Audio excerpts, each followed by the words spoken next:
Our next speaker is a good friend of our Honorable Sikyo, and he has always made a strong presence of all the CGA's effort at the United Nations.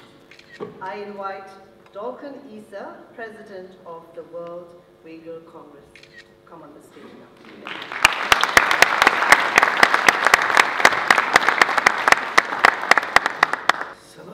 Assalamu alaikum, Tashi Dilek. Dear Tibetan friends, today I'm sorry, my voice is not very good. That's why I expected Rahima will speak today, but she made an announcement. Well, today we are commemorate 61st anniversary of Tibet national uprising and also 61 years occupation of Tibet by the CCP. Also this year, also 71 years anniversary of the Turkestan occupation by the Chinese Communist Army. So, since the 61 years of the Tibet occupation and 71 years of the East Turkestan occupation, Tibetan people, Uyghur people, we have seen just the repression. We have witnessed just repression by the Chinese Communist Party, Chinese Communist Army. 1955, Chinese government promised redesign East Turkestan so-called Xinjiang Uyghur Autonomous Region, like Tibet Autonomous Region. But we have never seen real autonomy. All basic rights has been violated by the Chinese Communist Party. This autonomy just on the paper autonomy, fake autonomy. We have just seen this. This is the reality. All basic rights, including political, economic, cultural, religious right has been continually violated. So it is the big problem.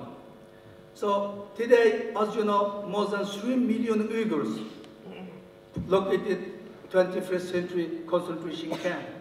Most of them people knows Uyghur cause just like new cause. No. This problem starts 71 years ago. Tibetan problem starts 61 years ago. This is long, it has a long history. So today is 21st century. So many injustice, so many atrocities is going on different parts of the world. But problem in East Turkestan, Tibet problem, East Turkestan problem is completely different rest of the world. Because as I say today, 21st century, at least we don't have a communication right. Almost 3 years, I have lost contact with my family members. Last very short telephone communication, my mother, middle of April 2017. Almost 3 years, I have lost contact. Time to time, Uyghur who live in exile, we have got just heartbreaking news, bad news. 2018, I have got first heartbreaking news, my mother died. I left my country in 1994. Since 26 years, I have never seen my parents, my brother, my sister. I lost everything. But 2018, I got this news. Then I learned this news from the Chinese news. Not I got this news from my parents or family member. Just beginning of the beginning of January this year, I got another heartbreaking news. My father died. No? Well, today's communication is not at all, it is not a problem at all around the world, the rest of the world, but for us a big problem. Even though I have no idea when, what condition, where is my father died. I learned from the Chinese media, my mother died in this concentration camp. She was 78 years old, ladies. Chinese government, time to time, change the narrative. First, Chinese government denied everything. We don't access the camp. But after the growing up international pressure, then Chinese government changed narrative, saying this is vocational training center. So many professors, so many intellectuals, so many elder people, young people, teenagers, singer, professional football player, all located in the camp. They don't need to train them. Like my mother, old lady, 78 years old, no need to vocational training. President of the Xinjiang University, Tashplat Yin, was a very respectable scholar. He got PhD in Japan, Tokyo. He sentenced to death, 2 years suspend. President of Xinjiang Medical University, Khalmarat Hupur, who was sentenced to death, 2 years suspend. They no need to do vocational training. Well, we show this fact that Chinese government changed narratively fighting against terrorism and radicalism because we are Muslim. Very easy to, and a very good excuse to condemn us. Well, it is the reality, but unfortunately, most of the world silence. Yes, recently we have some positive steps. We have seen United Nations, some countries, particularly United States, Canada, and Western countries, European Union, speak out this atrocity, raise this issue to the UN Human Rights Council. But just raising the issue is not good enough, because people are dying.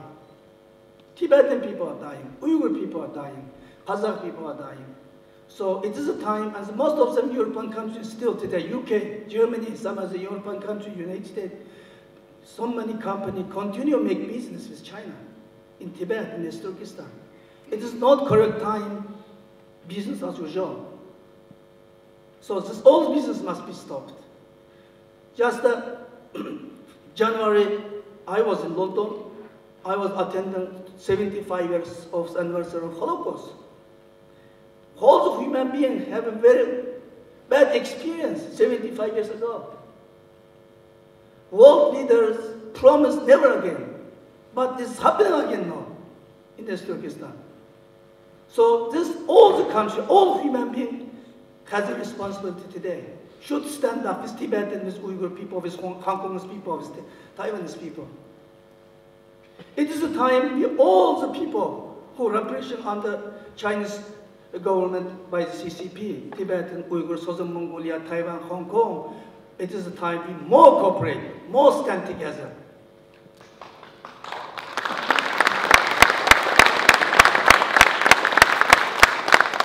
Last week, I was in New York, Tibet Youth Congress, and some other Tibet NGOs organized one very good event here. Prime Minister Lobsang Sangay was here. Lobsang Sangay, he was my good friend. Last year, November, we met together in the Canada Halifax International Security Forum, then Geneva Forum, and also Forum 2000 in Prague. We talk a lot how we can cooperate. Actually, Tibet and East Turkestan cooperation is long, since long years ago. Since 1960, after Holness fell to India, then our former leaders, Isais Altiki Mamadou Bura, visit him. Now, since then, we have very good cooperation. So, but now it's the time we need more cooperation. So, and also, I would like to say one thing is just my young students, ladies, and they show one video. Yes, Confucius Institute. You know, today, most of them people worried of the coronavirus. Yes, it is dangerous. It is dangerous, but I believe that Chinese Communist Party CCP virus is more dangerous than coronavirus.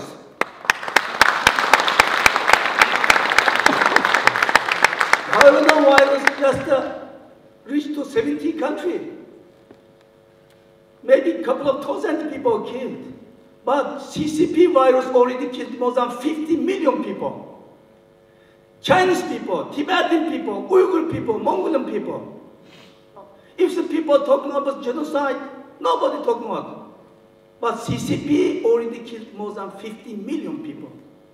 Today, CCP virus spread around the world, more than 200 countries. Confucius Institute is a professional institute spread for CCP virus around the world. So it is a time whole the world should be understand the CCP virus as well. Same time fighting coronavirus and the same time also fighting the CCP virus. It is my message. Thank you so much for listening to me.